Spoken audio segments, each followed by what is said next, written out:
Good afternoon, everybody. It is Saturday, and we are working on some Maghda stuff. This is a hip pad that goes under the skirt. Previously, this was actually like a separate piece. I pretty much took the whole thing apart because I wasn't happy with it, and I am redoing everything by like hand stitching the bias tape, and we're actually going to leave this top edge unfinished because this is going to get put into the waistband underneath the skirt, and somebody's calling me. So I'm working on right now hand sewing all of this bias trim on. I could machine stitch it. I did that initially with the original trim that was on there. I just didn't like it. Even though this isn't really going to be visible, I always try to make the things that I make look really nice on the inside and the out. So that's that. I have taken the waistband off of the skirt, and we have gone ahead and started the process of adding a new waistband on.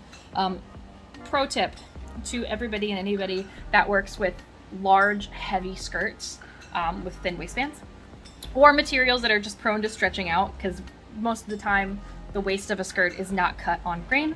Grow grain ribbon, stitch it directly to the top of the skirt, or include it in your waistband. That will help stop things from stretching out. Little tip right there. All right. So it's the next day. It's now Sunday. I started. Whoa. Okay, so it is the next day. It is now Sunday. I recorded a little bit yesterday. And this is actually what I meant to get done yesterday. Well, not that part. But this is what I meant to get done yesterday and then didn't actually get around to because I decided that I wanted to take a nap and watch a crime thriller. Anyway, back to the matter at hand. I went and I installed eyelets for the skirt. I need to do the one up here. I'm gonna get actually like skirt hooks for up here. Well, that was my original plan. Now I think that that's kind of overkill. But as you can see, there's like a little bit where the purple hangs over the gold. So I need to address that. We're gonna take the waistband, and it does it on both sides, just a little bit. So we're gonna take this little part of the waistband, unstitch everything, examine it and fix it, and then stitch it back down. But yeah, I kind of like, I don't know, I love and hate this part of any sort of project where like all you're doing, sorry, I'm like trying to hook my skirt back up. It's hard to do when I have only one singular hand. There we go. Nice.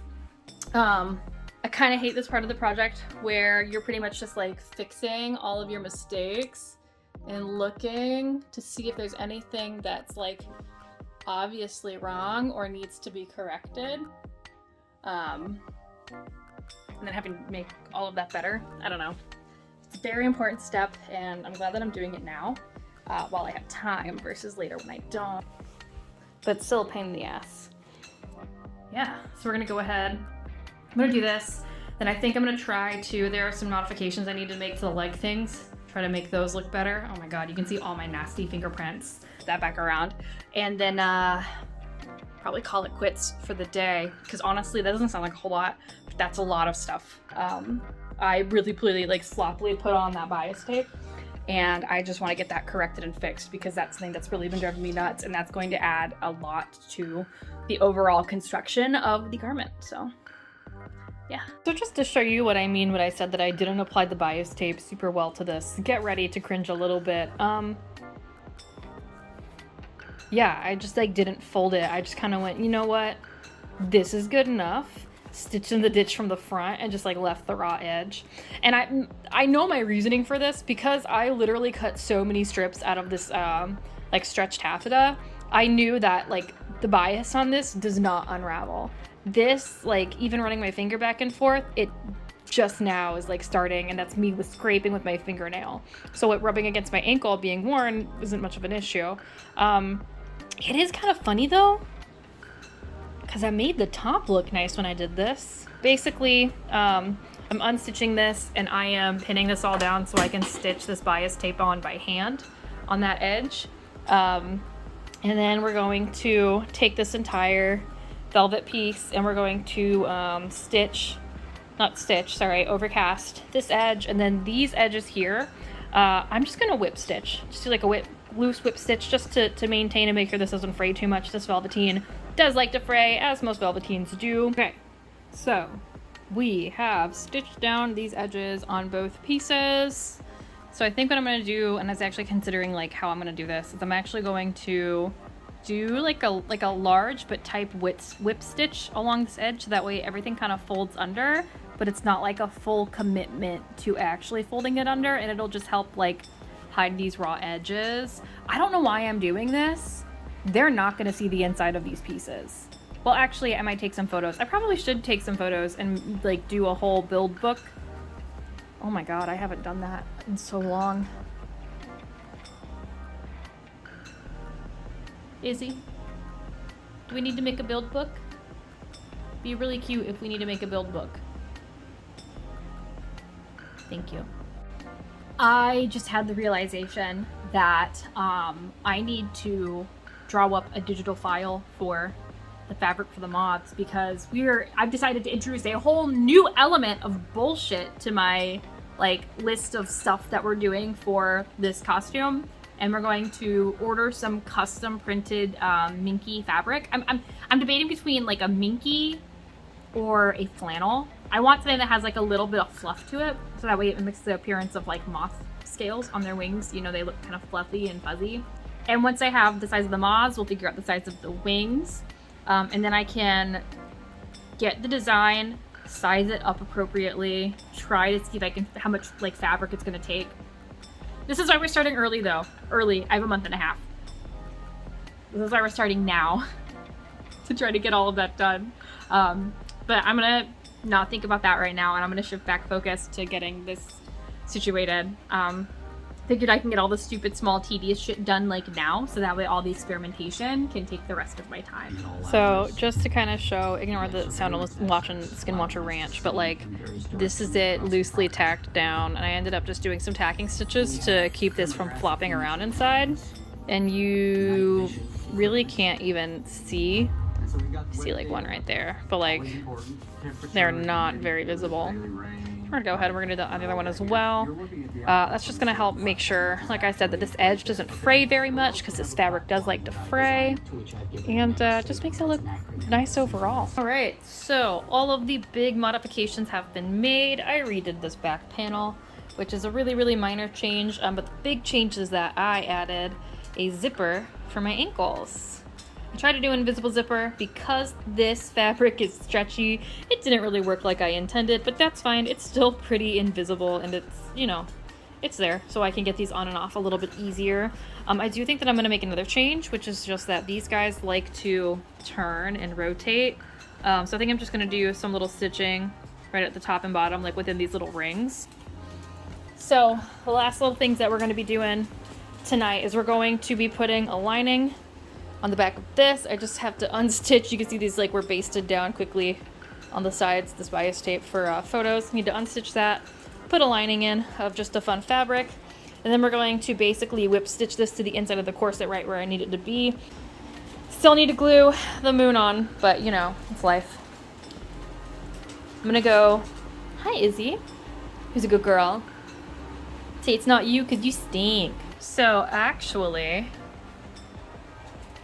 I do like the shape of this band. I want to increase the total length of it by about 1 inch. I just heat shaped this so I could get a good idea of it on my arm. It's pretty uncomfortable now because it's hard plastic, but yeah, no, I like that. I like that a lot. I have some big adjustments that I need to make to my printer settings. Also, I remember like specifically selecting not to print supports. I don't know why it did that. This needs to be leveled so bad. This is so stringy. This is pretty awful. But at least I've got something that I can start to work with. So that's a plus. I'm gonna take these off. I'm gonna set them down somewhere. I need to run another print on my printer. And then I think I'm gonna make some adjustments to some settings and see if I can get this stringing fixed, because I don't like that.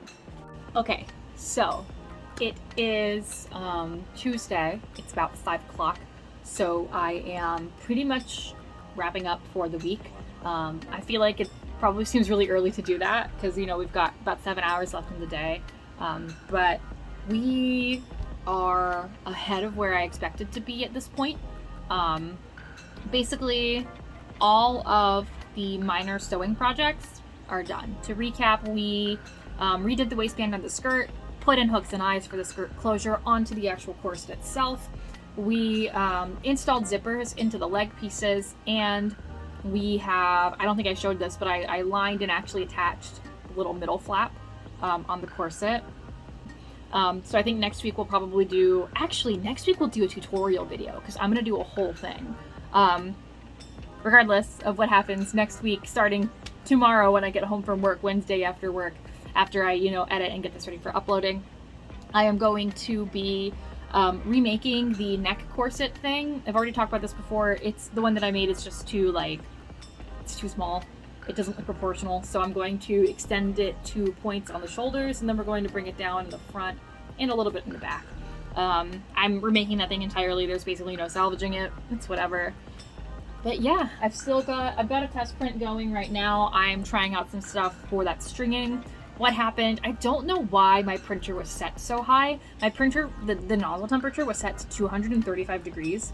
This PLA only goes up to 220 for good quality printing. So I've adjusted the temperature. It's actually right now between the, like, in the middle of the recommended range for this PLA, which is 210. Adjusted the bed settings, went through my slicer, Tira, and modified all of that. I don't know why the hell it was set so high, but I've got a little trial going right now, and it already looks so much better. There's basically no stringing. So I've kind of done a schedule of everything that needs to get done for Maghda and how much time I have left until TwitchCon.